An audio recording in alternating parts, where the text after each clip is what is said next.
Kenapa kedai Kelingga? Sultan tu memilih Pulau Lingga tu karena akibat dari Perang Riau Kedua, karena takut serangan balik Belanda yang meminta bantuan dari Batavia ke Melaka dan akan ke Riau lagi.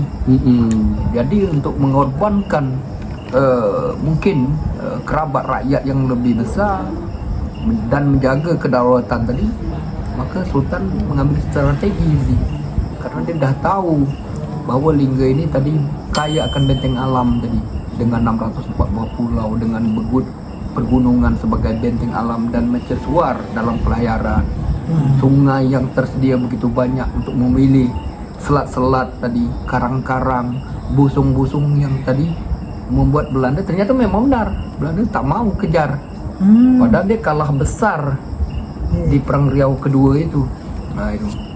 Jadi berbagai dan jejak-jejaknya juga tadi seperti kita cerita di penarik tadi sangat seram. Hebat Sultan itu kalau kita renungkan. Dia memanfaatkan Pulau Singkip, pulau yang besar, dengan Pulau Lingga, di tengahnya Pulau Selayar. Pintu masuknya sangat sempit sehingga adalah Teluk Adang di situ sebagai penghadang awal sebelum menerobos benteng-benteng. Dan dia meletak benteng pertama di Pasir Panjang itu sebagai benteng pemantau, pengintai saja, tidak pertahanan, tidak dilengkapi dengan meriam. Yang di atas itu. Itu artinya dia memantau masuknya di Selat Lima itu, baru dia memberi kode ke Pulau Mepar itu sebagai apa tadi, baik itu dengan kaca, dengan pengasapan, dengan bendera api dan lampu dan sebagainya pada waktu itu, Mepar yang sekecil itu kan, agar Pulau Mepar tu bersiap sedia. Dan kalau kita tengok juga sistem pertahanan atau keamanan daripada Kesultanan Riau Lingga itu, dia bukan begitu musuh datang dihantam, tetapi dia memerangkap musuh, masuklah dulu. Gitu. Karena asal dah masuk, maka nak berundur lagi ke Pulau Mepar dah dikelilingi dengan meriam. Mau merapat ke pantai Bukit Kening dah tembak, mau ke Muara, ke Kuala, benteng Kuala Daik, Kubu Pertahanan Parit lagi. Dan kalaupun Belanda itu nak mengundur lagi ke arah Tanjung Nyang, itu kan dengan ombak, dengan arus yang berbahaya. Tanjung Nyang itu kita, dan laut luas setelah itu, daerah Kenta yang Pulau Lampunya daerah. Jadi saya cakap memang hebat strateginya. Jadi kalau kita duduk di benteng Kuala Daik, duduk di Pulau Mepar tu, memang pintu masuk celahnya antara Pulau Selayar dengan Pulau Lingga. Dan Pulau Singkep itu menjadi benteng alam juga, memanjang ke sana. Bahkan berpatasan dengan tadi Selat Berhala Jambi kan, Kuala Tungkal, dan sini Pulau Lingga juga memanjang sampai ke.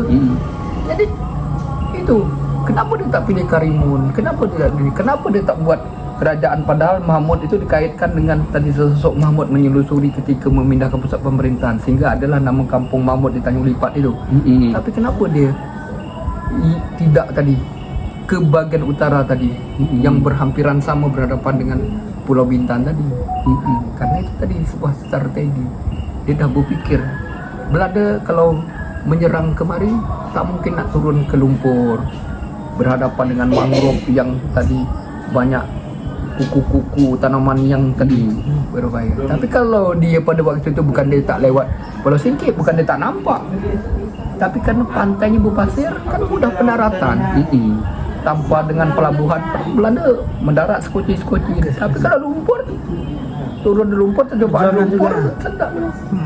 Ini dia lagi ke hulu sungai. Sungai juga pertempuran yang sangat sempit karena dia menggunakan tombak, kecuali dia menggunakan panah tadi.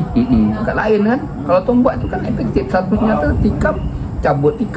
Tapi kalau ini, maka itu banyak orang menanyakan dengan saya, maka itu banyak saya dapat hadiah panah di rumah tu. Kok kenapa kata dia senjata panah itu adalah sunnah Rasulullah menggunakan. Saya bilang kita di daerah maritim, peperangannya di ombak, di badai. Takkan. Yang kedua, kalau habis anak panah, ke mana lagi kita turun ke laut nak mengambil anak panah? Mana ada Akabahar atau apa tu lurus. yang boleh seperti kita di darat, di Papua, di tanah Jawa dan sebagainya. Jadi bukan kita mengabaikan sunnah, kita tetap menggunakan, tapi yang lebih efektif adalah tadi senjata-senjata panjang dan tadi tombak.